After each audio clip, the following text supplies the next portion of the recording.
안녕하세요. 반갑습니다. 허재삼 작가입니다. 오늘 여러분들께 소개해드릴 책은 박세니 작가님이 지은 어웨이크, 내 안에 잠든 무한한 가능성을 깨워라 라는 책을 소개해드리겠습니다.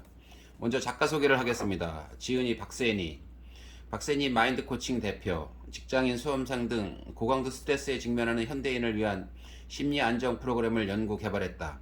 기업 고위 경영진, 상위 1% 세일즈맨, 프로 운동선수 등이 먼저 면담을 청하는 국내 최고의 성공심리학 전문가로 유명하다.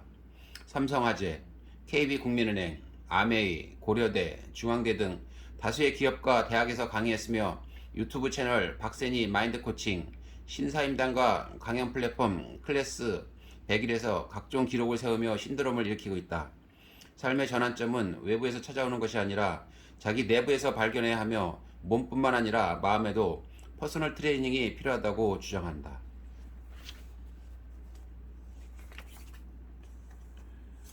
네, 프롤로그 들어가는 말을 읽어보겠습니다.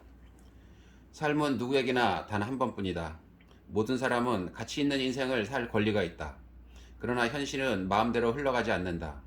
원하는 직업과 직장을 가지고 사랑하는 사람과 소중한 순간을 나누며 내가 세상에 태어난 이유를 깨닫는 삶. 이런 완벽한 인생을 손에 넣기란 불가능해 보일 지경이다. 그래서 우리는 현실과 타협하며 적당한 벌이와 적당한 쾌락에 만족하고는 이 정도면 됐어 라며 자신을 위로한다. 한편 우리가 머릿속으로 떠올리는 데 그친 삶을 현실로 이뤄내는 사람들도 있다. 경제적 자유와 시간적 여유를 누리며 생존이 아닌 자아 실현을 위해 일하는 사람들이다. 이런 삶을 살아가기 위해서는 성장 과정에서 혹은 사회생활을 하면서 당신의 의지와 상관없이 닫혀버린 진짜 정신을 깨워야 한다.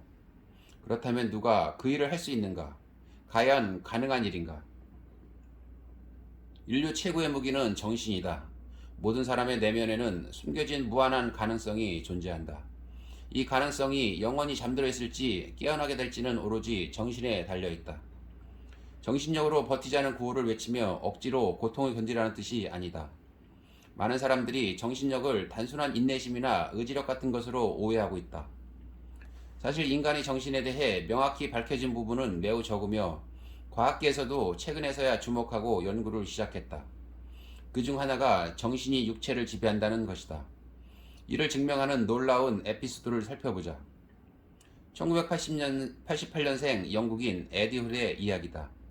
에디는 2015년 자신의 우상인 아놀드 슈워제네거가 보는 앞에서 460kg 데드리프트를 성공하며 세계 신기록을 세웠다. 또한 462kg 기록을 세운 지 3개월 만에 463kg에 성공하면서 자신의 기록을 스스로 갈아치웠다. 세계 신기록을 세운 그날 에디는 프로모터에게 다가가 무리한 발언을 던졌다. 내가 내년에 500kg에 성공하면 얼마를 줄 건가? 500kg이라니. 프로모터들은 웃으며 에디가 미쳤다고 생각했다. 그래, 얼마를 원하는데 말만 해봐 라고 대답했고 에디의 열상팬마저 악플을 달며 불가능이라 예측했다. 에디는 여러 과학자와 의사에게 자문하고 연습을 반복한 끝에 이른바 시나리오 기술이란 것을 터득하게 된다. 이는 바로 상상을 통해 자신의 근육을 100% 활용하는 것이었다. 일반인들은 자신의 전체 근섬유 중에 50%도 쓰지 못한다고 한다. 전문적인 트레이닝을 하는 운동선수조차도 65% 정도를 쓴다고 한다. 에디는 극단적인 상황을 상상하면서 근육 활용도를 높이는 기술을 습득한 것이다. 에디는 데드리프트를 시작하기 전에 자세를 잡고 눈을 감은 다음 지금 잡고 있는 것이 500kg의 바벨이 아니라 자동차라고 생각했다. 그리고 그 아래에는 사랑하는 내 자식들이 깔려있다고 상상했다. 2016년 에디는 500kg의 바벨 앞에 섰다. 발을 잡은 뒤 그 자동차를 떠올렸다. 그리고 성공했다. 너무 많은 힘을 쓴 나머지 얼굴에 피가 몰려 뇌출혈이 있고 잠시 어지럼증을 보이기도 했지만 그는 바로 일어나 자신의 건재함을 가시했다. 에디 홀이 보여준 시나리오 기술은 정말 인상 깊었다. 주변 사람 중에 책임감 없이 살다가 결혼을 계기로 완전히 부지런한 사람으로 바뀐 경우가 하나쯤 있을 것이다. 그들도 자신이 부양해야 할 가족들이 굶거나 힘든 상황을 겪는 것을 상상하게 되고 그것을 이겨내려는 동기가 강해져서 전과 다른 존재로 거듭날 수 있었다. 문제는 이런 잠재력을 최악의 순간이 닥쳐야지만 발휘할 것이 아니라 젊은 시절부터 활용했더라면 더욱 좋았을 것이란 점이다. 잠재력을 믿고 그것으로부터 힘을 끌어내려고 하는 의지를 갖추고 살아간다면 누구보다 강력한 힘을 이끌어낼 수 있다. 나 역시 그러했다. 나는 아무것도 가진 걸 없던 젊은 시절 나의 생각을 바꾸고 외부의 조건과 인생을 바꿔 실제로 성공을 증명했다. 우리 집은 아주 평범했다. 하지만 그 속을 들여다보면 그다지 평범하지 않았다. 아버지와 어머니의 잦은 불화로 집안은 항상 무거운 공기가 가득했고 동생과 나는 늘 마음이 불안하고 위축되어 있었다. 외벌이였지만 그 시절에는 그런 가정이 많았기 때문에 경제적으로 넉넉하진 않았지만 궁핍한 생활은 아니었다. 하지만 아버지는 경제적인 불편함 대신 심리적인 불편함을 많이 느끼게 해주었다. 이런 결핍을 지지대 삼아서 큰 포부를 가진 큰 사람이 되기를 소망하는 마음으로 그러셨으리라. 아주 오랜만에 가족여행을 가는 날이면 외식한다는 설렘으로 식당에 들어갔다가도 메뉴판의 가격을 보시곤 다른 데 가서 먹자고 하시면서 나가는 경우도 있었다. 하룻밤 자고 올 줄 알았는데 비용이 부담되셨는지 그냥 집으로 돌아온 적도 많다. 어린 마음에도 서운함보다는 우리는 돈이 별로 없구나 라는 생각이 마음이 많이 위축되었던 것 같다. 나는 건포도를 참 좋아하는데 비싸서 마음대로 사먹지도 못한다 라고 하시며 우리를 위해 돈을 쓰실 때면 늘 당신의 희생을 인지시켜 주셨다. 자식에게 경제적인 부족함에 대해 일부러 더 표현하고 강조하시는 듯한 말씀들에서 나는 늘 강한 부담감과 책임감을 짊어지고 자랐다. 공무원인 아버지의 월급은 뻔했고 나에게 돈이라는 것은 언제나 어렵고 암담하고 멀게만 느껴졌던 어린 시절이었다. 이런 내가 20대부터 월 1,000만 원 이상을 버는 억대 소득자가 되었다. 암담한 그 시절 속에서 나는 무엇을 했던 것일까? 나는 그 답을 심리학과 인간의 정신 영역에서 찾아내었고 내 삶에 적용하고 완전히 변했을 뿐만 아니라 타인에게도 영향력을 줄 수 있는 심리 전문가로 성장할 수 있었다. 그리고 이제는 수많은 사람에게 인간의 핵심 특성과 인생에 대한 성공 법칙을 가르치고 있다. 가르침을 활용한 이들이 각 분야에서 수없이 많은 성공 사례들을 만들어내며 그 효과를 계속 증명하고 있다. 이 책은 당신의 인생을 변화시킬 수 있는 귀한 지식과 지혜를 담고 있다. 이 내용을 모두 흡수하고 자신의 삶에 적용하여 진짜 자신을 찾고 완전히 깨어나라. 제대로 깨어나는 순간 다시 태어난 듯한 느낌이 들 것이다. 부디 이 책을 통해 기존에 가지고 있던 부정적이고 잘못된 생각과 신념들을 폐기하고 올바른 지식과 자아를 확립해서 주변에 사랑하는 사람들의 삶도 일깨우는 멋진 삶을 살기 바란다. 당신이 멋진 삶을 살기 위해서 허락을 받아야 할 대상은 다른 사람들이나 세상이 아니다. 오직 자신만의 허락이 필요한 것이다. 오늘 당장 어웨이크하라. 가슴 벅찬 미래가 여러분을 기다리고 있을 것이다. 네, 목차를 보겠습니다. 1장 한계 리미트, 2장 발견 디스커버리, 3장 믿음 빌리프, 4장 자각 어웨이크. 네, 문장 속으로 들어가 보겠습니다. 세상은 온통 힘든 일로 가득하다. 상상력은 무의식의 언어. 세 가지 질문을 던지겠다. 첫째, 당신은 행복한 인생을 살고 있는가? 그렇다고 답하는 이는 많지 않을 것이다. 둘째, 그렇다면 무엇이 당신의 인생을 가로막고 있는가? 이번에는 저마다 다른 답변이 등장할 차례다. 돈이 문제죠. 로또가 되면. 집안에 불화가 많아요. 저는 외모로 칭찬 듣는 게 소원이에요. 의미 있는 삶. 행복한 삶을 위해서는 이처럼 갖춰야 할 조건이 많이 있다. 이제 마지막 질문이다. 당신은 자기 삶을 위해 필요한 조건을 잘 알고 있으면서 왜 그것을 가지려고 하지 않는가?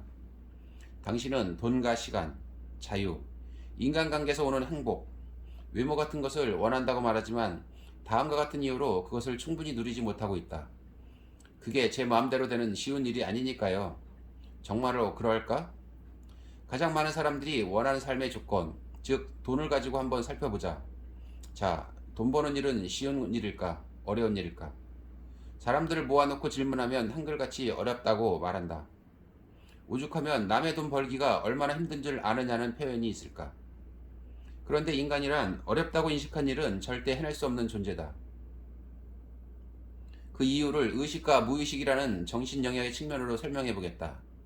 인간의 무의식은 정신 영역의 90%를 차지하고 있는데 무의식은 언제나 상상력을 동반해서 외부로 표현이 된다. 또 다른 영역인 의식은 정신 영역의 10%를 차지하고 있고 논리를 동반해서 외부로 표현이 된다. 그래서 의식의 언어를 논리, 무의식의 언어를 상상력이라고 정의할 수 있다. 이러한 원리에 의해 인간이 안 된다고 생각하는 순간 정신의 90%를 차지하는 무의식의 언어인 상상력으로 안 되는 모습을 먼저 떠올리게 된다. 따라서 안 되는 상상을 한 이후부터는 정신의 10%를 차지하는 의식의 언어인 논리가 이미 힘을 쓸 수가 없는 상태가 되는 것이다. 이러한 특성 때문에 정신 영역의 대부분을 차지하는 무의식에 의해 우리 생각과 행동의 많은 부분이 지배될 수밖에 없고, 무의식에 관한 지식을 갖추고 제대로 활용하지 못한다면 논리적인 삶을 살아가는 것이 불가능해진다. 돈 벌기가 어렵다고 말하는 사람들은 정신의 대부분을 차지하고 있는 무의식에서 이미 돈 버는 것이 어렵다고 믿기 때문에 돈을 잘 버는 것을 떠올리거나 상상할 수 없게 된다. 나도 모르게 무의식적으로 궁핍한 삶을 살아가는 상상을 할 수밖에 없었던 것이다. 그래서 무의식을 이해하지 못하는 사람들은 논리적으로 절대 큰 돈을 벌 수 없고 돈을 벌고자 노력해도 이내 한계에 부딪히고 만다. 돈을 잘 벌기 위해서는 돈을 버는 것은 쉬운 것이라는 생각이 무의식에 먼저 스며들어야만 한다. 무의식에 확신이 들 정도가 되면 구체적으로 떠올리고 상상할 수 있게 되는데, 그제야 비로소 우리는 논리적으로 기능할 수 있게 된다. 주변을 보면 논리적인 것을 좋아하고 스스로가 굉장히 논리적인 사람이라고 믿는 사람들이 많다. 물론 논리는 살아가면서 매우 중요한 것이다. 하지만 진짜로 논리적일 수 있는 사람들은 그리 많지 않을 것이다. 논리가 정말 중요하다고 생각한다면 언제나 상상력을 더 가치 있게 여길 줄 알아야 한다. 대부분은 무의식의 메커니즘을 정확히 모르고 있기 때문에 표면적으로는 논리를 중시 여기는 것처럼 보이는 사람들도 실상은 논리적이지 못한 삶을 살고 있다. 사람들이 믿는 논리라는 것은 각자의 상황과 시대적 배경, 당시의 지식 수준 안에서의 논리였을 뿐이다. 과거 수백 년 전 누군가 인간이 하늘을 날 수 있게 될 것이라고 말했을 때 대부분의 사람은 논리적으로 말이 되지 않는 소리라고 하면서 그 사람을 웃기는 사람으로 취급했을 것이다. 그러나 미국의 라이트 형제는 1903년 플라이어호로 첫 비행에 성공한다. 이처럼 논리라는 것은 사람들의 시대적 배경과 생각의 수준에 따라 달라진다. 그런데 시대적 문화적 한계 속에서도 상상력을 자유롭게 펼칠 수 있는 존재들이 있었다. 모든 가능성을 열어놓은 채 자유롭게 상상하는 존재들이 언제나 세상을 바꾸고 변화와 발전을 이끌어왔다. 그들의 공통점은 무엇일까? 생각을 상상으로만 그치는 것이 아니라 상상이 현실로 이루어질 수밖에 없도록 만들어내는 지식을 찾고 습득하며 노력해왔다는 점이다. 1900년대 인류가 단순 비행을 꿈꿨다면 현재 인류가 상상할 수 있는 폭은 그보다 훨씬 넓고 광활해졌다. 이제 인류는 지구 밖으로의 비행을 목표로 삼는다. 평범한 사람에게는 너무 먼 이야기처럼 들릴지도 모르겠지만 과학기술의 진보로 점차 현실에 가까워지고 있다. 나 역시도 20대 시절 화성에 도시를 만드는 것은 상상하는 것이 쉽지 않았지만 아버지 빚을 갚아드리는 것은 훨씬 쉽게 상상할 수 있었다. 일단 상상하고 그 상상을 현실화할 수 있는 방법을 모색하고 실천하면 대부분은 현실로 이루어지게 된다. 화성에 인류의 새로운 도시를 건설하는 것을 상상하기는 어려워도 자신이 가난에서 벗어나 부자가 되는 것쯤은 훨씬 상상하기 쉽지 않겠는가. 돈 벌기는 어렵다는 무의식적인 신념을 바꾸지 않고는 삶의 변화도 있을 수 없다. 일단 어렵다고 생각하는 순간 바로 그것을 이룰 수 없는 상상을 하게 되고 곧 우울해지고 좌절하게 될 테니까 말이다. 사실 돈 버는 것은 쉽다. 모든 일이 그러하듯 방법만 제대로 알고 나면 가뿐하게 느껴진다. 성공형 캐릭터에 대한 선입견을 깨자. 성공에 더 적합한 성격. 당신은 내향적 성격인가 외향적 성격인가? 어떤 성격이 더 성공에 적합하다고 믿는가? 사람은 정해진 기질을 갖고 태어난다고 한다. 기질이란 정서, 운동, 반응성 및 자기 통제에 대한 안정성과 정서적 반응을 보여주는 개인의 성격적 소질을 의미한다. 사람들이 기질을 말할 때 대표적인 것이 외향적이냐 내향적이냐 하는 부분이다. 이런 용어를 만들어내고 대중화시킨 사람은 스위스의 심리학자 칼 융이다. 그는 지그문트 프로이트가 외부 세계의 적응에 초점을 맞추게 있음에 외향인이라 표현했고, 내면 세계의 중요성에 초점을 맞춘 알프레드 아들러에게는 내향인이란 말을 했다. 일반적으로 흔히 내성적인 성격, 즉 내향인보다 외향인에 대한 우위적인 편견을 갖게 된 이유는 무엇일까? 그것은 아마도 프로이트의 생각이 우리에게 더 많이 인식되고 있었기 때문일 수도 있다. 프로이트와 융은 학문적 동반자로 함께 연구를 이어나가다가 이론적인 견해 차이로 결별했는데, 프로이트는 제자였던 융의 이런 행동에 실망했고 융을 내향인으로 판단하고 줄곧 내향성에 대한 부정적인 견해에 관한 글을 썼다고 한다. 내향인들은 신경증적이고 자기 도취적인 반면 외향인은 건강하다고 주장한 것이다. 내향인에 대한 부정적인 선입견과 외향인에 대한 긍정적인 평가는 이렇게 프로이트에 의해서 생겼다. 하지만 심리학 박사 마티 올슨 레이니가 쓴 사랑과 성격 사이라는 책에는 외향적인 성격과 내향적인 성격의 부정적인 면과 긍정적인 면 모두를 말하고 있으며 두 기질 모두가 같이 있다고 주장한다. 나도 그렇게 생각하고 외향에 어떤 한 가지로 우위를 정하는 것이 어리석인 것이라고 생각한다. 성공과 학벌의 연관성만큼이나 우리 사회에 퍼져 있는 편견이 있다. 바로 성공과 성격의 연관성이다. 사람들은 흔히 이렇게 말한다. 아무래도 외향적인 성격이 성공할 확률이 높겠지. 여러분, 성공하려면 외향적인 성격으로 자신을 바꿔야 합니다. 이는 모두 오류가 있는 말이다. 내향적인 사람도 크게 성공할 수 있고 외향적인 사람도 크게 성공할 수 있다. 내향적인 사람들이 아주 큰 성취를 하는 경우도 굉장히 많다. 이렇게 말하면 들이대를 언급하면서 외향적인 사람들이 잘 들이댈 테니 더 성공에 적합한 것이 아닌가요? 라고 물을 수도 있다. 물론 멋모르는 시절에는 외향적인 성향인 사람들이 잘 들이댈 수 있다. 그런데 내가 들이대를 잘해야 성공한다고 했을 때 전제가 되는 조건이 있다. 그것은 무엇인가를 알고 들이대는 것만이 의미가 있다는 말이다. 그러니까 들이대는 상대에게 자신의 도움을 줄 수 있다는 점을 정확히 아는 상태로 들이대는 것을 말하는 것이다. 철저한 준비와 목적이 분명한 들이대만이 성공으로 가는 중요한 기회를 만들어준다. 그냥 성격이 외향적이어서 아무에게나 잘 들이대는 것으로만 성공할 수 있을까? 넘치는 열정과 패기만 가지고 외향적인 성격에만 근거해서 들이댈 수 있는 것은 어린 나이에나 가능한 일이다. 나이가 들고 지위에 오를수록 타인이 그냥 들이대는 것을 좋아할 사람들은 거의 없다. 결국 외향적인 기질만으로 들이대는 것은 한때일 뿐이며 아무리 외향적인 기질로 자주 들이대 보더라도 상대가 잘 받아주지 않거나 냉대하면 결국 마음의 상처가 되어서 들이대는 것을 그만두게 될 것이다. 지식, 그것도 내면화된 진짜 지식과 필요한 능력이 수반되지 않은 이상 아무리 외향적인 사람이라도 그 외향적인 기질을 온전히 성공을 위한 에너지를 사용할 수 없다. 사람들은 자신이 잘 들이대지 못하거나 여태껏 성공하지 못한 이유를 자신의 내성적인 성격 탓이라고 핑계를 댄다.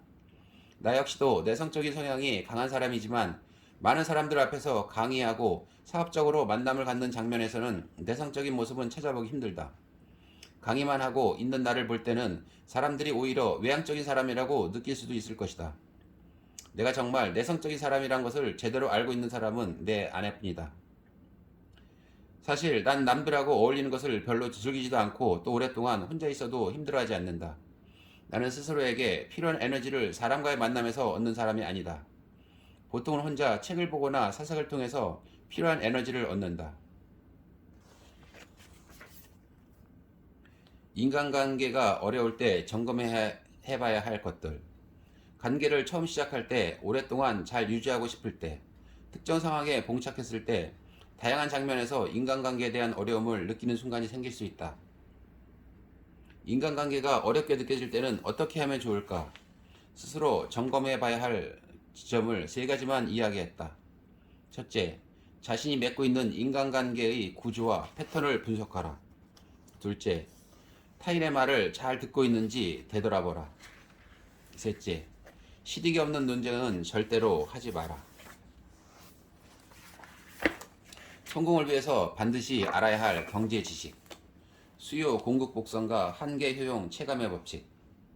대학 3학년 때 경제학 수업을 청강했던 적이 있다. 그때 강의를 해주신 교수님의 조남은 기억하지 못하지만 교수님이 말씀해주신 것 중 몇 가지는 시간이 많이 지난 지금에도 선명하게 기억이 난다.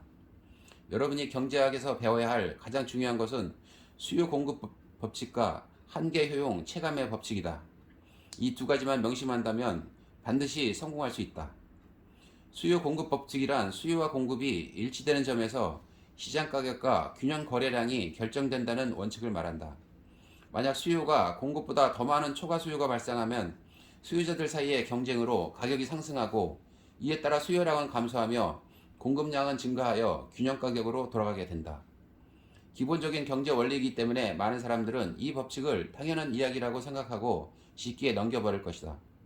그러나 이것을 가만히 곱씹어 보면 분명 성공을 하는데 중요한 핵심을 담고 있는 것이 분명하다. 공급이 이미 넘쳐나는 시장에 들어간 사람은 결국 가격을 낮출 수밖에 없다. 사람의 몸값도 수요 공급 법칙 안에서 결정되다 보니 수많은 인력 공급이 이루어지고 있는 분야의 일을 하면 부자가 되기는커녕 집안의 빚도 해결할 수 없음을 깨닫고 공급은 거의 없으나 사람들의 수요가 큰 분야는 무엇일까를 계속 고민했었다. 그러다 보니 학원업계에서 교과 강사들은 넘쳐나지만 교과 이상으로 중요한 수험생의 심리적 안정과 동기 유발을 시킬 수 있는 강사와 프로그램이 존재하지 않는다는 것을 깨닫게 된 것이다. 이것에 대한 수요는 분명 엄청날 것인데 공급자가 없었으니 내가 선구자가 되어 시작해야겠다는 생각으로 철저하게 준비했고 예상은 그대로 적중해서 심리 수업을 만든 첫째인 2004년부터 억대 소득을 하게 되었다. 이렇게 수요 공급 법칙은 삶에서 가장 중요한 법칙 중에 하나로 생각하면서 계속 인지하고 있어야 한다. 수요 공급 법칙을 통해서 세상을 바라보려고 노력하는 사람들은 다른 사람들보다 높은 가치를 인정받으며 훨씬 풍요롭고 행복한 삶을 살아갈 수 있다. 반면에 이런 부분을 제대로 인식하지 못하면 포화 상태인 시장 안에서 치열한 경쟁을 하며 힘든 삶을 살 수밖에 없다.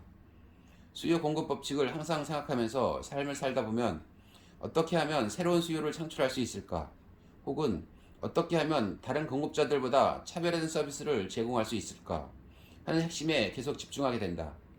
이에 대한 해답을 얻기 위해 노력하게 되면서 결국 차별화된 공급자로 성장해 가는 것이다. 수요 공급 법칙을 고려하여 제대로 분석하고 준비하는 습관은 풍요롭고 행복한 인생을 살아가는 데 있어 매우 중요하다. 한편 한계 효용 체감의 법칙이란 미시 경제학과 심리학에서 나오는 개념으로 어떤 재화의 소비자가 재화 1단위당 얻는 효용의 증가분이 점점 줄어드는 현상을 지칭한다. 예를 들어 격한 운동을 한 뒤에 음료수 한 캔을 마신다고 하면 처음 마신 음료수가 주는 효용은 상당히 클 것이다. 하지만 그 상태에서 음료수를 2캔째 마시면 동일한 음료수를 마셨지만 두 번째 음료수 한 캔이 가져다주는 효용은 첫 번째 음료수 한 캔이 가져다준 효용보다 적을 것이다. 그렇게 음료를 추가로 계속 마실수록 효용은 아주 급격하게 떨어지게 된다. 이처럼 추가적으로 재화를 한 단위 더 소비했을 때 느끼는 효용은 재화의 소비량이 늘어날수록 이전에 비해 점점 감소한다는 것이 한계 효용 체감의 법칙이다. 한계 효용 체감의 법칙도 우리의 모든 삶의 순간에서 적절하게 적용하면 우리를 더 발전하는 존재로 만들어줄 수 있을 뿐만 아니라 만족감을 극대화하는 데도 도움이 된다. 예를 들면 술을 마시거나 친구들과 노는 것이 좋을지라도 그 행동에서 자신이 얻을 수 있는 효용의 크기가 줄기 전까지만 적절하게 즐기고 자신의 해야 하는 일에 집중을 하는 것이다. 그러면 목표를 이루기 위해서 확보해야 할 시간도 쉽게 마련할 수 있고 휴식 시간에 얻을 수 있는 만족감도 높은 효용이 계속 유지된 상태로 느낄 수 있기 때문에 두 마리 토끼를 다 잡은 격이 되는 것이다. 한계 효용 체감의 법칙을 항상 생각하다 보면 순간의 쾌락이나 즐거움이 영원하지 않다는 것을 깨닫게 된다. 세상은 느끼는 자의 것이다. 한계 효용 체감의 법칙을 내면화하고 활용하는 것이야말로 같은 시간을 살더라도 더욱 큰 행복과 기쁨을 느끼며 살아갈 수 있는 첩경이다. 말의 내용보다 중요한 것이 분위기다. 가끔 좋은 스토리를 가지고도 실전에서 약한 모습을 보이는 사람이 있다. 카리스마, 즉 기가 부족하기 때문이다. 당신이 어느 집단을 대상으로 설득하고 체면을 다해야 한다면 그 집단의 리더를 가장 먼저 공략해야 한다. 구성원은 그 다음 순서다. 한 집단의 리더를 휘어잡을 수 있는 카리스마와 기를 갖춘다면 고소득은 언더무나 쉽게 달성할 수 있다. 카리스마는 고대 그리스어로 신의 축복이라는 뜻이다. 신의 축복을 받게 된다면 얼마나 신나고 즐거울까. 신의 축복을 받기 위해서 신에게 무턱대고 빈다고 되는 일이 아니다. 재미있는 이야기가 있다. 신에게 로또에 당첨되게 해달라고 매일 빌던 사람이 죽었다. 사후에 신을 만나서 평생 그렇게 빌었는데도 왜 복권에 당첨시켜주지 않았는지 하소연했다. 그러자 신이 말했다. 왜 빌기만 하고 복권을 사지 않았느냐. 카리스마도 무조건 갖게 해달라고 신에게 간절히 비는 것이 능사가 아니다. 스스로 카리스마에 대한 본질을 알고 연구한 뒤에 자신이 스스로 만들어내야 하는 것이다. 카리스마는 분야별로 다르겠지만 해당 분야의 탁월한 지식을 무의식에서 바로 끌어올릴 수 있는 지식의 내면화가 된 상태에서 많은 실전 경험을 축적한 사람만이 갖추게 되는 것이다. 나니까 가능한 거야. 그렇다면 독특한 캐릭터가 있는 사람들은 어떻게 젊은 나이에 그런 캐릭터를 구축할 수 있었을까? 이른 나이에 성공한 사람들을 보며 수없이 많이 연구하고 깨달은 사실은 그들은 하나같이 자신이 하는 일, 삶에 대한 자부심과 긍지가 매우 컸다는 점이다. 앤드류 카네기는 가난한 집안의 장남으로 태어나 정규 교육을 제대로 받지 못했다.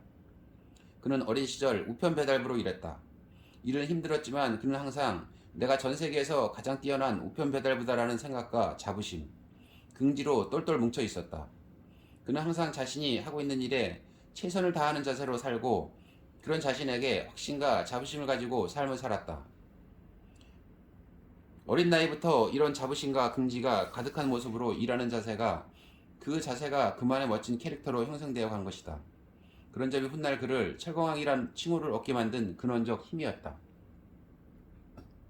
어린 시절의 카네기처럼 너무 가난했던 한 청년이 있었다.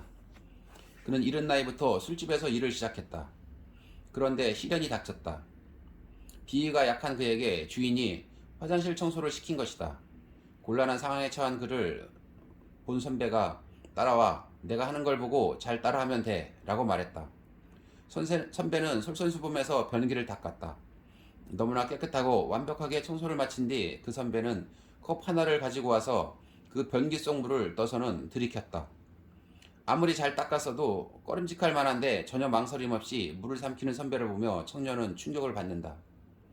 자신이 하는 일에 대해 이렇게까지 자부심과 확신을 가지고 사는 사람도 존재하는구나. 그는 지난날의 자신을 반성하고 새롭게 결심한다. 내가 평생 변기만 닦다가 죽을지라도 이 세상에서 변기를 가장 잘 닦는 사람이 될 것이다.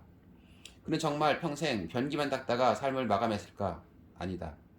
그는 이날의 깨우침을 토대로 호텔업에 대해 필요한 모든 지식과 실력을 갖추고 성장하여 전 세계에 250여 개의 호텔을 세운 남자가 된다. 그의 이름은 바로 콘레드 힐튼이었다. 자, 이해했는가? 자신이 하는 일에 대한 자부심과 긍지, 그리고 확신을 품어야 성공할 수 있다. 이것이야말로 대단한 존재를 만드는 근원적 에너지다. 대부분의 사람은 자신이 하는 일에 대한 긍지를 갖추지 못한 상태로 살고 있다. 그러다 보니 남의 눈치를 보고 수동적이며 평범한 삶을 살게 된다. 나니까 할 수 있고 나니까 가능한 것이며 나만이 할 수 있는 것이라는 생각. 이런 생각들이 어린 시절부터 계속해서 쌓이고 쌓이다 보면 정말 그런 존재로 거듭나게 된다. 확신을 가진 캐릭터를 구축할 수 있는 것이다. 세상은 이렇게 말한다. 성공하려면 자금력이 필요하다. 인맥이 있어야 한다. 누가 지원해 주시면 불가능하다. 그러나 캐릭터를 갖추게 되면 이 모든 것이 내게 가까이 다가오는 것을 느낄 수 있다. 부디 이 점을 꼭 기억하기를 바란다. 이 일은 내가 최고야. 이렇게 매일 열심히 할 수 있었던 건 나니까 가능한 거야. 이렇게 성과를 올릴 수 있다니 역시 나는 대단해.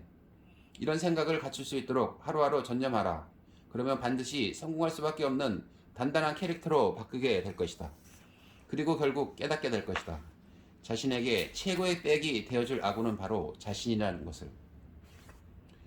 속으로 계속 외쳐라. 내 백은 나야 라고 말이다. 중졸 출신 은행 지점장. 근 20년 전의 이야기다. 용역직 청원경찰로 근무하면서 300억 원의 수탁고, 은행이 위탁받은 재산의 총량을 말합니다. 고객 감동의 시나 한원태 씨는 고객 감동의 생생한 교과서로 할 만하다. 은행에 가면 번호표를 뽑고 순서를 기다리지만 옛 서울은행 석수지점에는 날마다 진풍경이 펼쳐졌다. 은행에 온 사람들이 창구가 아닌 객자 한 구석에 조그만 책상 앞에 줄을 서서 차례를 기다리는 것이다. 그런데 그들의 업무를 처리해주는 사람은 은행 직원이 아니라 청원경찰이었다. 더욱 놀라운 것은 너무 오랜 시간이 오래 걸려서 다른 직원이 일을 처리해준다고 해도 고객들은 막무가내로 그 청원경찰과만 업무를 보겠다고 하는 것이다.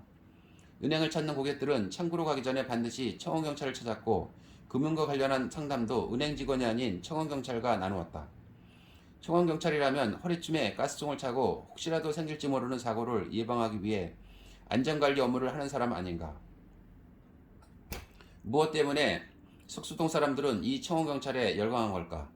비결은 몸에 밴 청원경찰의 웃음과 친절 때문이었다. 한원태 씨는 사람들을 대할 때 마치 자신의 어머니나 이모처럼 반갑게 대했다. 먼저 다가가서 친절하게 인사하고 진심으로 그들을 맞이했다. 그도 처음부터 고객들에게 상냥했던 것은 아니었다. 중졸의 학령으로 제2모직에 입사해 5년간 패션 모델로 일했지만 뚱뚱해지면서 회사를 그만두고 용역경비회사에 지원해 은행 청원경찰로 발령받았다. 하지만 몸이 피곤하다 보니 짜증이 났고 그 짜증은 고스란히 은행을 찾는 고객들에게 옮겨갔다. 그러던 어느 날 엄마 손을 잡고 은행에 들어온 어린아이가 그를 보고 울자 충격을 받았다. 그리고 고객을 대하는 태도를 바꿔보기로 마음을 먹었다. 그는 집에 돌아가면 거울을 보고 하루에 딱 100번씩 친절하게 인사하는 연습을 했고 한국보안공사와 은행 측에 청원경찰의 제복을 바꿔줄 것을 요청해 경찰 스타일의 제복에서 양복 스타일의 제복으로 바꾸었다. 제복이 부드러워지자 자연스럽게 표정도 부드러워졌고 은행에 새 상품이 나오면 누구보다 먼저 그 내용을 주의 깊게 살피고 이전 상품과의 차별점, 강점, 단점 등을 비교 분석해 고객들에게 추천했다. 신상품이 나올 때마다 열심히 공부하다 보니 어느덧 한원태 씨는 정식 직원들보다 더 많은 걸 알게 되었다. 고객들은 은행 직원들이 상품에 대해 설명해주면 고개를 갸웃거렸지만 그가 설명해주면 고개를 끄덕였다. 한원태 씨는 누군가를 설득하는 건 무척 어려운 일이다. 나에게 사람들을 설득하는 비결이 있다면 그건 아마도 정성이라고 답할 수밖에 없다라고 말했다. 그는 고객에게 도움이 된다는 확신이 들면 끈질기게 고객을 설득하고 고객에게 1%의 이익이라도 더 갈 수 있도록 최선을 다했다. 그는 사실 중졸 학력이 전부였는데 이는 번번이 지점장의 추천에도 불구하고 정식 직원이 되지 못하게 하는 걸림돌이었다. 하지만 고객들의 강력한 탄원과 요청으로 정식 직원이 됐다. 그러고 나서 얼마 후 서울은행이 하나은행과 합병되었는데 메이저은행들이 그를 모셔가려고 스카우트 전쟁을 벌이기도 했다. 결국 한원태 씨는 새마을금고 안양 북부 지점장이 되었다. 해당 지점은 수탁액이 40억 정도인 영세 지점이었지만 한원태 씨가 지점장이 되고 나서 3일 만에 300억 원의 돈이 지점에 들어왔다. 세상의 모든 일에서 기본이 얼마나 중요한지를 깨닫고 한결같은 마음으로 기본에 충실할 수 있는 사람은 슬럼프가 와도 쉽게 벗어날 수 있다. 슬럼프라고 느껴지는 순간이 온다면 슬럼프라는 쉬운 말로 위로하지 말고 기본기의 중요성을 되새기면서 기본에 다시 충실해야 할 것이다. 네, 오늘 여기까지 마치겠고요. 이 어웨이크라는 책 여러분들께 강력하게 추천드리겠습니다. 네, 저는 다음 시간에 더 좋은 영상으로 찾아뵙겠습니다. 안녕하세요. 반갑습니다. 허재삼 작가입니다. 오늘 여러분들께 소개해드릴 책은 박세니 작가님이 찍은 어웨이크, 내 안에 잠든 무한한 가능성을 깨워라 라는 책을 소개해드리겠습니다. 먼저 작가 소개를 하겠습니다. 지은이 박세니. 박세니 마인드 코칭 대표, 직장인 수험생 등 고강도 스트레스에 직면하는 현대인을 위한 심리 안정 프로그램을 연구 개발했다. 기업 고위 경영진, 상위 1% 세일즈맨, 프로 운동선수 등이 먼저 면담을 청하는 국내 최고의 성공심리학 전문가로 유명하다. 삼성화재, KB국민은행, 아메이, 고려대, 중앙대 등 다수의 기업과 대학에서 강의했으며 유튜브 채널 박세니 마인드 코칭, 신사임당과 강연 플랫폼 클래스 100일에서 각종 기록을 세우며 신드롬을 일으키고 있다. 삶의 전환점은 외부에서 찾아오는 것이 아니라 자기 내부에서 발견해야 하며 몸뿐만 아니라 마음에도 퍼스널 트레이닝이 필요하다고 주장한다.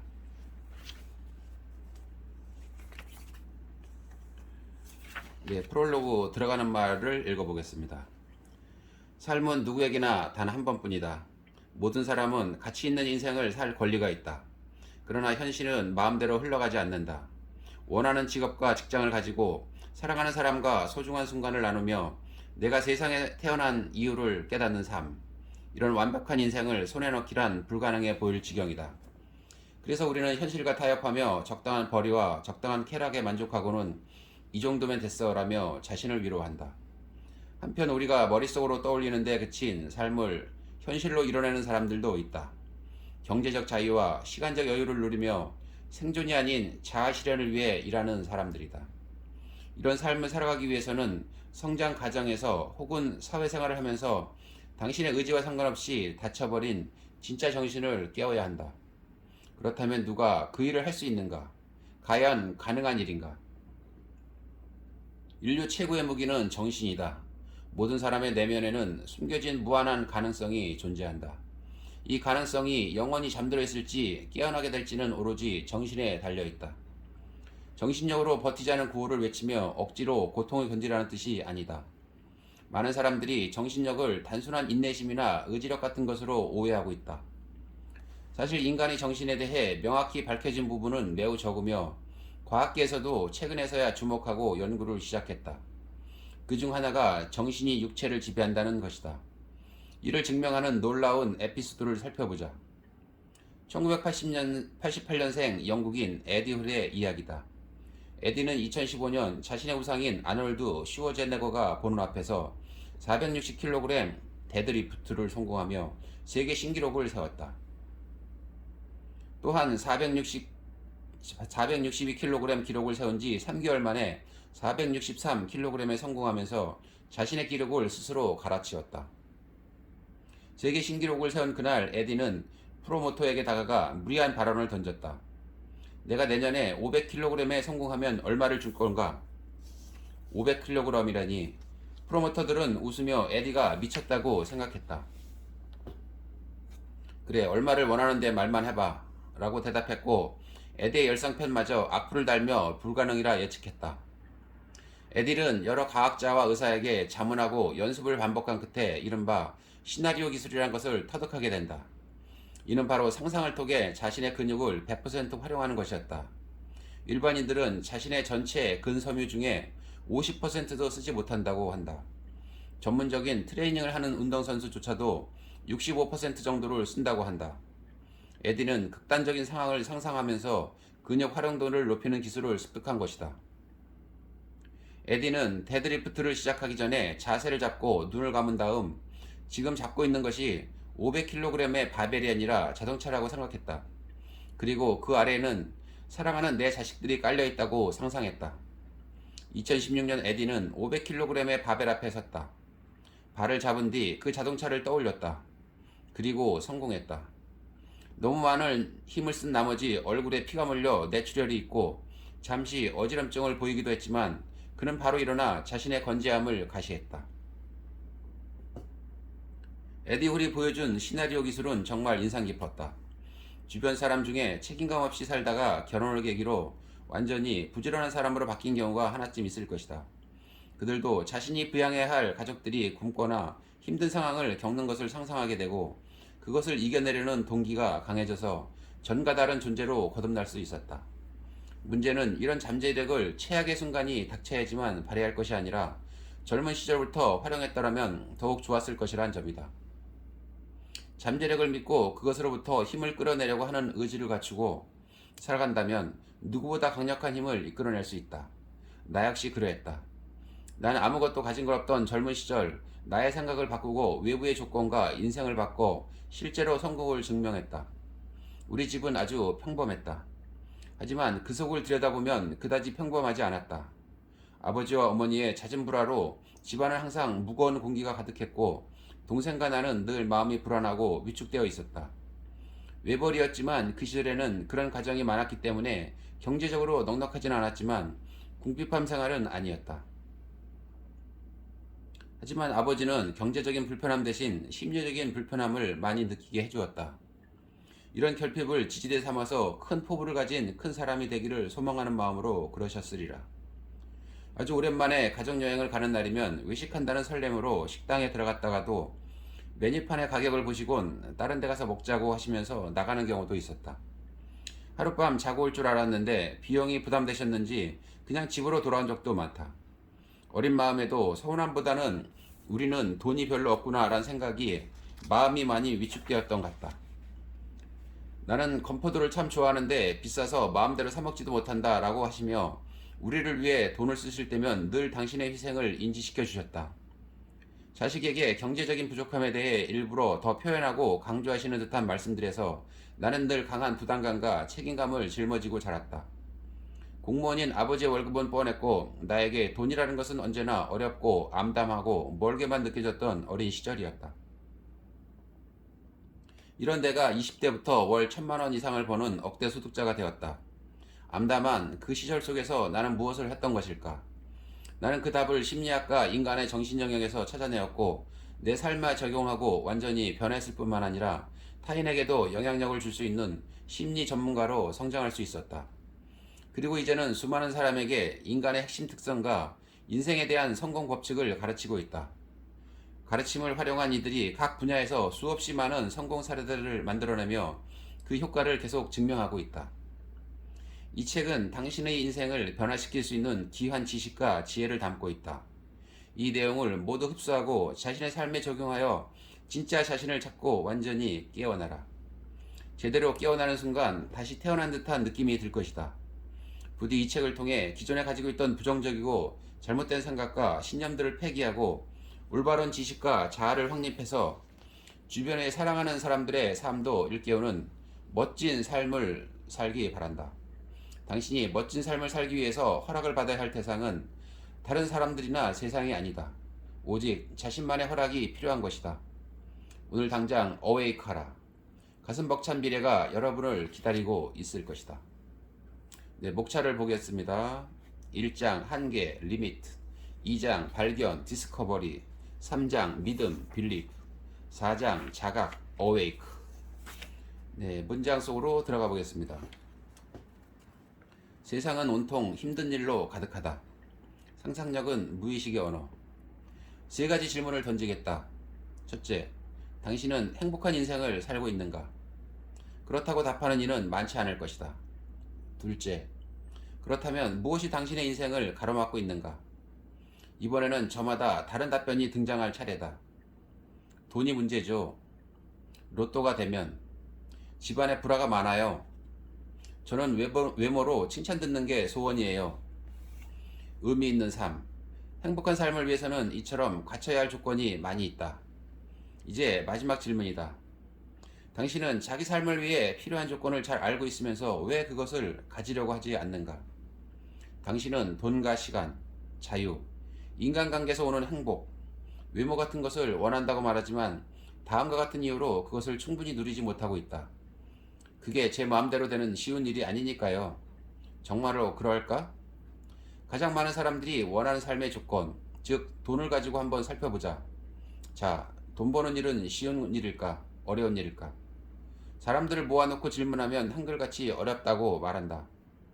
오죽하면 남의 돈 벌기가 얼마나 힘든 줄 아느냐는 표현이 있을까? 그런데 인간이란 어렵다고 인식한 일은 절대 해낼 수 없는 존재다. 그 이유를 의식과 무의식이라는 정신 영역의 측면으로 설명해 보겠다. 인간의 무의식은 정신 영역의 90%를 차지하고 있는데 무의식은 언제나 상상력을 동반해서 외부로 표현이 된다. 또 다른 영역인 의식은 정신 영역의 10%를 차지하고 있고 논리를 동반해서 외부로 표현이 된다. 그래서 의식의 언어를 논리, 무의식의 언어를 상상력이라고 정의할 수 있다. 이러한 원리에 의해 인간이 안 된다고 생각하는 순간 정신의 90%를 차지하는 무의식의 언어인 상상력으로 안 되는 모습을 먼저 떠올리게 된다. 따라서 안 되는 상상을 한 이후부터는 정신의 10%를 차지하는 의식의 언어인 논리가 이미 힘을 쓸 수가 없는 상태가 되는 것이다. 이러한 특성 때문에 정신 영역의 대부분을 차지하는 무의식에 의해 우리 생각과 행동의 많은 부분이 지배될 수밖에 없고 무의식에 관한 지식을 갖추고 제대로 활용하지 못한다면 논리적인 삶을 살아가는 것이 불가능해진다. 돈 벌기가 어렵다고 말하는 사람들은 정신의 대부분을 차지하고 있는 무의식에서 이미 돈 버는 것이 어렵다고 믿기 때문에 돈을 잘 버는 것을 떠올리거나 상상할 수 없게 된다.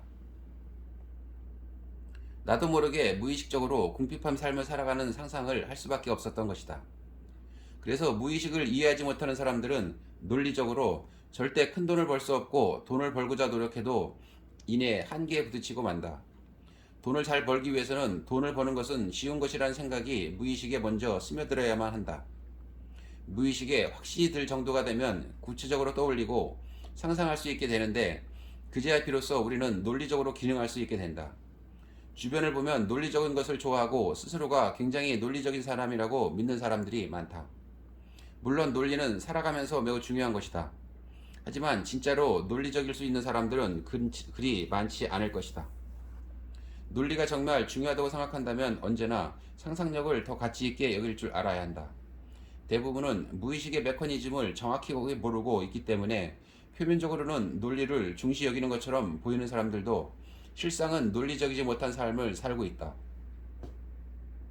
사람들이 믿는 논리라는 것은 각자의 상황과 시대적 배경, 당시의 지식 수준 안에서의 논리였을 뿐이다. 과거 수백 년 전 누군가 인간이 하늘을 날 수 있게 될 것이라고 말했을 때 대부분의 사람은 논리적으로 말이 되지 않는 소리라고 하면서 그 사람을 웃기는 사람으로 취급했을 것이다. 그러나 미국의 라이트 형제는 1903년 플라이어호로 첫 비행에 성공한다. 이처럼 논리라는 것은 사람들의 시대적 배경과 생각의 수준에 따라 달라진다. 그런데 시대적 문화적 한계 속에서도 상상력을 자유롭게 펼칠 수 있는 존재들이 있었다. 모든 가능성을 열어놓은 채 자유롭게 상상하는 존재들이 언제나 세상을 바꾸고 변화와 발전을 이끌어왔다. 그들의 공통점은 무엇일까? 생각을 상상으로만 그치는 것이 아니라 상상이 현실로 이루어질 수밖에 없도록 만들어내는 지식을 찾고 습득하며 노력해왔다는 점이다. 1900년대 인류가 단순 비행을 꿈꿨다면 현재 인류가 상상할 수 있는 폭은 그보다 훨씬 넓고 광활해졌다. 이제 인류는 지구 밖으로의 비행을 목표로 삼는다.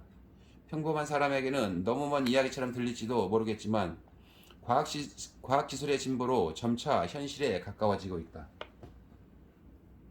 나 역시도 20대 시절 화성에 도시를 만드는 것은 상상하는 것이 쉽지 않았지만 아버지 빚을 갚아드리는 것은 훨씬 쉽게 상상할 수 있었다. 일단 상상하고 그 상상을 현실화할 수 있는 방법을 모색하고 실천하면 대부분은 현실로 이루어지게 된다. 화성에 인류의 새로운 도시를 건설하는 것을 상상하기는 어려워도 자신이 가난에서 벗어나 부자가 되는 것쯤은 훨씬 상상하기 쉽지 않겠는가. 돈 벌기는 어렵다는 무의식적인 신념을 바꾸지 않고는 삶의 변화도 있을 수 없다. 일단 어렵다고 생각하는 순간 바로 그것을 이룰 수 없는 상상을 하게 되고 곧 우울해지고 좌절하게 될 테니까 말이다. 사실 돈 버는 것은 쉽다. 모든 일이 그러하듯 방법만 제대로 알고 나면 가뿐하게 느껴진다. 성공형 캐릭터에 대한 선입견을 깨자. 성공에 더 적합한 성격. 당신은 내향적 성격인가 외향적 성격인가? 어떤 성격이 더 성공에 적합하다고 믿는가? 사람은 정해진 기질을 갖고 태어난다고 한다. 기질이란 정서, 운동, 반응성 및 자기 통제에 대한 안정성과 정서적 반응을 보여주는 개인의 성격적 소질을 의미한다. 사람들이 기질을 말할 때 대표적인 것이 외향적이냐 내향적이냐 하는 부분이다. 이런 용어를 만들어내고 대중화시킨 사람은 스위스의 심리학자 칼 융이다. 그는 지그문트 프로이트가 외부 세계의 적응에 초점을 맞추게 있음에 외향인이라 표현했고 내면 세계의 중요성에 초점을 맞춘 알프레드 아들러에게는 내향인이란 말을 했다. 일반적으로 흔히 내성적인 성격, 즉 내향인보다 외향인에 대한 우위적인 편견을 갖게 된 이유는 무엇일까? 그것은 아마도 프로이트의 생각이 우리에게 더 많이 인식되고 있었기 때문일 수도 있다. 프로이트와 융은 학문적 동반자로 함께 연구를 이어나가다가 이론적인 견해 차이로 결별했는데 프로이트는 제자였던 융의 이런 행동에 실망했고 융을 내향인으로 판단하고 줄곧 내향성에 대한 부정적인 견해에 관한 글을 썼다고 한다. 내향인들은 신경증적이고 자기 도취적인 반면 외향인은 건강하다고 주장한 것이다. 내향인에 대한 부정적인 선입견과 외향인에 대한 긍정적인 평가는 이렇게 프로이트에 의해서 생겼다. 하지만 심리학 박사 마티 올슨 레이니가 쓴 사람과 성격 사이라는 책에는 외향적인 성격과 내향적인 성격의 부정적인 면과 긍정적인 면 모두를 말하고 있으며 두 기질 모두가 같이 있다고 주장한다. 나도 그렇게 생각하고 외향에 어떤 한 가지로 우위를 정하는 것이 어리석인 것이라고 생각한다. 성공과 학벌의 연관성만큼이나 우리 사회에 퍼져 있는 편견이 있다. 바로 성공과 성격의 연관성이다. 사람들은 흔히 이렇게 말한다. 아무래도 외향적인 성격이 성공할 확률이 높겠지. 여러분, 성공하려면 외향적인 성격으로 자신을 바꿔야 합니다. 이는 모두 오류가 있는 말이다. 내향적인 사람도 크게 성공할 수 있고 외향적인 사람도 크게 성공할 수 있다. 내향적인 사람들이 아주 큰 성취를 하는 경우도 굉장히 많다. 이렇게 말하면 들이대를 언급하면서 외향적인 사람들이 잘 들이댈 테니 더 성공에 적합한 것이 아닌가요? 라고 물을 수도 있다. 물론 멋모르는 시절에는 외향적인 성향인 사람들이 잘 들이댈 수 있다. 그런데 내가 들이대를 잘해야 성공한다고 했을 때 전제가 되는 조건이 있다. 그것은 무엇인가를 알고 들이대는 것만이 의미가 있다는 말이다. 그러니까 들이대는 상대에게 자신의 도움을 줄 수 있다는 점을 정확히 아는 상태로 들이대는 것을 말하는 것이다. 철저한 준비와 목적이 분명한 들이대만이 성공으로 가는 중요한 기회를 만들어준다. 그냥 성격이 외향적이어서 아무에게나 잘 들이대는 것으로만 성공할 수 있을까? 넘치는 열정과 패기만 가지고 외향적인 성격에만 근거해서 들이댈 수 있는 것은 어린 나이에나 가능한 일이다. 나이가 들고 지위에 오를수록 타인이 그냥 들이대는 것을 좋아할 사람들은 거의 없다. 결국 외향적인 기질만으로 들이대는 것은 한때일 뿐이며 아무리 외향적인 기질로 자주 들이대 보더라도 상대가 잘 받아주지 않거나 냉대하면 결국 마음의 상처가 되어서 들이대는 것을 그만두게 될 것이다.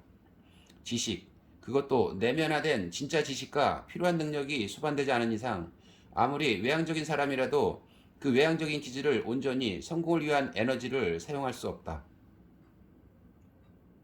사람들은 자신이 잘 들이대지 못하거나 여태껏 성공하지 못한 이유를 자신의 내성적인 성격 탓이라고 핑계를 댄다. 나 역시도 내성적인 성향이 강한 사람이지만 많은 사람들 앞에서 강의하고 사업적으로 만남을 갖는 장면에서는 내성적인 모습은 찾아보기 힘들다. 강의만 하고 있는 나를 볼 때는 사람들이 오히려 외향적인 사람이라고 느낄 수도 있을 것이다.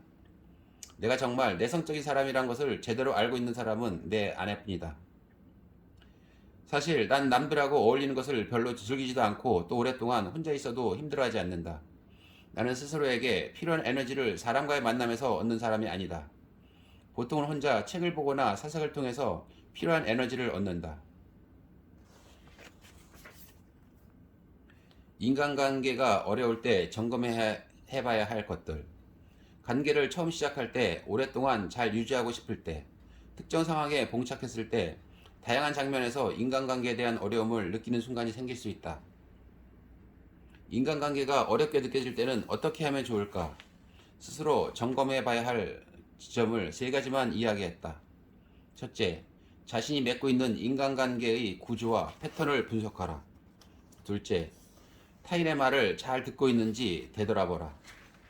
셋째, 실익이 없는 논쟁은 절대로 하지 마라. 성공을 위해서 반드시 알아야 할 경제 지식. 수요 공급 곡선과 한계 효용 체감의 법칙. 대학 3학년 때 경제학 수업을 청강했던 적이 있다. 그때 강의를 해주신 교수님의 조남은 기억하지 못하지만 교수님이 말씀해주신 것 중 몇 가지는 시간이 많이 지난 지금에도 선명하게 기억이 난다. 여러분이 경제학에서 배워야 할 가장 중요한 것은 수요 공급 법칙과 한계 효용 체감의 법칙이다. 이 2가지만 명심한다면 반드시 성공할 수 있다. 수요 공급 법칙이란 수요와 공급이 일치되는 점에서 시장 가격과 균형 거래량이 결정된다는 원칙을 말한다. 만약 수요가 공급보다 더 많은 초과 수요가 발생하면 수요자들 사이의 경쟁으로 가격이 상승하고 이에 따라 수요량은 감소하며 공급량은 증가하여 균형 가격으로 돌아가게 된다. 기본적인 경제 원리이기 때문에 많은 사람들은 이 법칙을 당연한 이야기라고 생각하고 쉽게 넘겨버릴 것이다. 그러나 이것을 가만히 곱씹어 보면 분명 성공을 하는데 중요한 핵심을 담고 있는 것이 분명하다.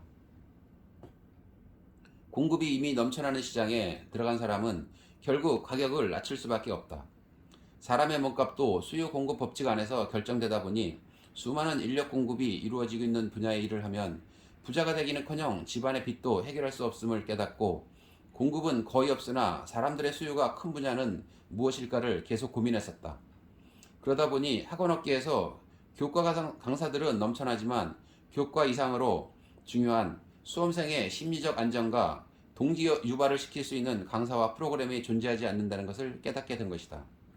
이것에 대한 수요는 분명 엄청날 것인데 공급자가 없었으니 내가 선구자가 되어 시작해야겠다는 생각으로 철저하게 준비했고 예상은 그대로 적중해서 심리 수업을 만든 첫해인 2004년부터 억대 소득을 하게 되었다.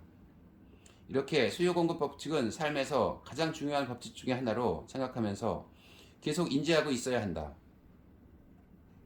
수요 공급 법칙을 통해서 세상을 바라보려고 노력하는 사람들은 다른 사람들보다 높은 가치를 인정받으며 훨씬 풍요롭고 행복한 삶을 살아갈 수 있다. 반면에 이런 부분을 제대로 인식하지 못하면 포화 상태인 시장 안에서 치열한 경쟁을 하며 힘든 삶을 살 수밖에 없다. 수요 공급 법칙을 항상 생각하면서 삶을 살다 보면 어떻게 하면 새로운 수요를 창출할 수 있을까? 혹은 어떻게 하면 다른 공급자들보다 차별화된 서비스를 제공할 수 있을까? 하는 핵심에 계속 집중하게 된다. 이에 대한 해답을 얻기 위해 노력하게 되면서 결국 차별화된 공급자로 성장해 가는 것이다. 수요 공급 법칙을 고려하여 제대로 분석하고 준비하는 습관은 풍요롭고 행복한 인생을 살아가는 데 있어 매우 중요하다. 한편 한계 효용 체감의 법칙이란 미시 경제학과 심리학에서 나오는 개념으로 어떤 재화의 소비자가 재화 1단위당 얻는 효용의 증가분이 점점 줄어드는 현상을 지칭한다. 예를 들어 격한 운동을 한 뒤에 음료수 한 캔을 마신다고 하면 처음 마신 음료수가 주는 효용은 상당히 클 것이다. 하지만 그 상태에서 음료수를 2캔째 마시면 동일한 음료수를 마셨지만 두 번째 음료수 한 캔이 가져다주는 효용은 첫 번째 음료수 한 캔이 가져다준 효용보다 적을 것이다. 그렇게 음료를 추가로 계속 마실수록 효용은 아주 급격하게 떨어지게 된다. 이처럼 추가적으로 재화를 한 단위 더 소비했을 때 느끼는 효용은 재화의 소비량이 늘어날수록 이전에 비해 점점 감소한다는 것이 한계 효용 체감의 법칙이다. 한계 효용 체감의 법칙도 우리의 모든 삶의 순간에서 적절하게 적용하면 우리를 더 발전하는 존재로 만들어줄 수 있을 뿐만 아니라 만족감을 극대화하는 데도 도움이 된다. 예를 들면 술을 마시거나 친구들과 노는 것이 좋을지라도 그 행동에서 자신이 얻을 수 있는 효용의 크기가 줄기 전까지만 적절하게 즐기고 자신이 해야 하는 일에 집중을 하는 것이다. 그러면 목표를 이루기 위해서 확보해야 할 시간도 쉽게 마련할 수 있고 휴식 시간에 얻을 수 있는 만족감도 높은 효용이 계속 유지된 상태로 느낄 수 있기 때문에 두 마리 토끼를 다 잡은 격이 되는 것이다. 한계 효용 체감의 법칙을 항상 생각하다 보면 순간의 쾌락이나 즐거움이 영원하지 않다는 것을 깨닫게 된다. 세상은 느끼는 자의 것이다. 한계 효용 체감의 법칙을 내면화하고 활용하는 것이야말로 같은 시간을 살더라도 더욱 큰 행복과 기쁨을 느끼며 살아갈 수 있는 첩경이다. 말의 내용보다 중요한 것이 분위기다. 가끔 좋은 스토리를 가지고도 실전에서 약한 모습을 보이는 사람이 있다. 카리스마, 즉 기가 부족하기 때문이다. 당신이 어느 집단을 대상으로 설득하고 체면을 다해야 한다면 그 집단의 리더를 가장 먼저 공략해야 한다. 구성원은 그 다음 순서다. 한 집단의 리더를 휘어잡을 수 있는 카리스마와 기를 갖춘다면 고소득은 너무나 쉽게 달성할 수 있다. 카리스마는 고대 그리스어로 신의 축복이라는 뜻이다. 신의 축복을 받게 된다면 얼마나 신나고 즐거울까. 신의 축복을 받기 위해서 신에게 무턱대고 빈다고 되는 일이 아니다. 재미있는 이야기가 있다. 신에게 로또에 당첨되게 해달라고 매일 빌던 사람이 죽었다. 사후에 신을 만나서 평생 그렇게 빌었는데도 왜 복권에 당첨시켜주지 않았는지 하소연했다. 그러자 신이 말했다. 왜 빌기만 하고 복권을 사지 않았느냐. 카리스마도 무조건 갖게 해달라고 신에게 간절히 비는 것이 능사가 아니다. 스스로 카리스마에 대한 본질을 알고 연구한 뒤에 자신이 스스로 만들어내야 하는 것이다. 카리스마는 분야별로 다르겠지만 해당 분야의 탁월한 지식을 무의식에서 바로 끌어올릴 수 있는 지식의 내면화가 된 상태에서 많은 실전 경험을 축적한 사람만이 갖추게 되는 것이다. 나니까 가능한 거야. 그렇다면 독특한 캐릭터가 있는 사람들은 어떻게 젊은 나이에 그런 캐릭터를 구축할 수 있었을까? 이른 나이에 성공한 사람들을 보며 수없이 많이 연구하고 깨달은 사실은 그들은 하나같이 자신이 하는 일, 삶에 대한 자부심과 긍지가 매우 컸다는 점이다. 앤드류 카네기는 가난한 집안의 장남으로 태어나 정규 교육을 제대로 받지 못했다. 그는 어린 시절 우편 배달부로 일했다. 일은 힘들었지만 그는 항상 내가 전 세계에서 가장 뛰어난 우편 배달부다라는 생각과 자부심, 긍지로 똘똘 뭉쳐 있었다. 그는 항상 자신이 하고 있는 일에 최선을 다하는 자세로 살고 그런 자신에게 확신과 자부심을 가지고 삶을 살았다. 어린 나이부터 이런 자부심과 긍지가 가득한 모습으로 일하는 자세가 그 자세가 그만의 멋진 캐릭터로 형성되어 간 것이다. 그런 점이 훗날 그를 철공왕이란 칭호를 얻게 만든 근원적 힘이었다. 어린 시절의 카네기처럼 너무 가난했던 한 청년이 있었다. 그는 이른 나이부터 술집에서 일을 시작했다. 그런데 시련이 닥쳤다. 비위가 약한 그에게 주인이 화장실 청소를 시킨 것이다. 곤란한 상황에 처한 그를 본 선배가 따라와 내가 하는 걸 보고 잘 따라하면 돼 라고 말했다. 선배는 솔선수범해서 변기를 닦았다. 너무나 깨끗하고 완벽하게 청소를 마친 뒤 그 선배는 컵 하나를 가지고 와서 그 변기 속 물을 떠서는 들이켰다. 아무리 잘 닦았어도 꺼림직할 만한데 전혀 망설임 없이 물을 삼키는 선배를 보며 청년은 충격을 받는다. 자신이 하는 일에 대해 이렇게까지 자부심과 확신을 가지고 사는 사람도 존재하는구나. 그는 지난날의 자신을 반성하고 새롭게 결심한다. 내가 평생 변기만 닦다가 죽을지라도 이 세상에서 변기를 가장 잘 닦는 사람이 될 것이다. 그는 정말 평생 변기만 닦다가 삶을 마감했을까? 아니다. 그는 이날의 깨우침을 토대로 호텔업에 대해 필요한 모든 지식과 실력을 갖추고 성장하여 전 세계에 250여 개의 호텔을 세운 남자가 된다. 그의 이름은 바로 콘레드 힐튼이었다. 자, 이해했는가? 자신이 하는 일에 대한 자부심과 긍지, 그리고 확신을 품어야 성공할 수 있다. 이것이야말로 대단한 존재를 만드는 근원적 에너지다. 대부분의 사람은 자신이 하는 일에 대한 긍지를 갖추지 못한 상태로 살고 있다. 그러다 보니 남의 눈치를 보고 수동적이며 평범한 삶을 살게 된다. 나니까 할 수 있고 나니까 가능한 것이며 나만이 할 수 있는 것이라는 생각. 이런 생각들이 어린 시절부터 계속해서 쌓이고 쌓이다 보면 정말 그런 존재로 거듭나게 된다. 확신을 가진 캐릭터를 구축할 수 있는 것이다. 세상은 이렇게 말한다. 성공하려면 자금력이 필요하다. 인맥이 있어야 한다. 누가 지원해 주지면 불가능하다. 그러나 캐릭터를 갖추게 되면 이 모든 것이 내게 가까이 다가오는 것을 느낄 수 있다. 부디 이 점을 꼭 기억하기를 바란다. 이 일은 내가 최고야. 이렇게 매일 열심히 할 수 있었던 건 나니까 가능한 거야. 이렇게 성과를 올릴 수 있다니 역시 나는 대단해. 이런 생각을 갖출 수 있도록 하루하루 전념하라. 그러면 반드시 성공할 수밖에 없는 단단한 캐릭터로 바꾸게 될 것이다. 그리고 결국 깨닫게 될 것이다. 자신에게 최고의 백이 되어줄 아군은 바로 자신이라는 것을. 속으로 계속 외쳐라. 내 백은 나야라고 말이다. 중졸 출신 은행 지점장. 근 20년 전의 이야기다. 용역직 청원경찰로 근무하면서 300억 원의 수탁고 은행이 위탁받은 재산의 총량을 말합니다. 고객 감동의 시나 한원태 씨는 고객 감동의 생생한 교과서로 할 만하다.